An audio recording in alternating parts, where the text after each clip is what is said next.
জুমার দিন যে সুবহানাল্লাহিল আযীম ওয়া বিহামদিহি 100 বার পড়বে, সূর্য ডুবা পর্যন্ত সুযোগ আছে।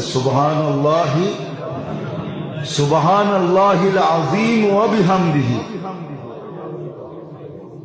সুবহানাল্লাহিল আযীম মনে থাকবো,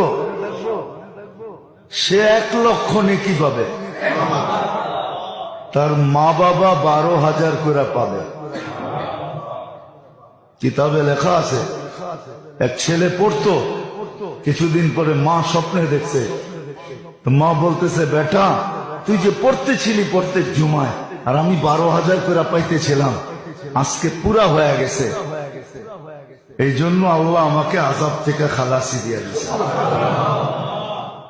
আমাদের পড়া উচিত সুবহানাল্লাহিল আযীম, মনে থাকবে? হ্যাঁ।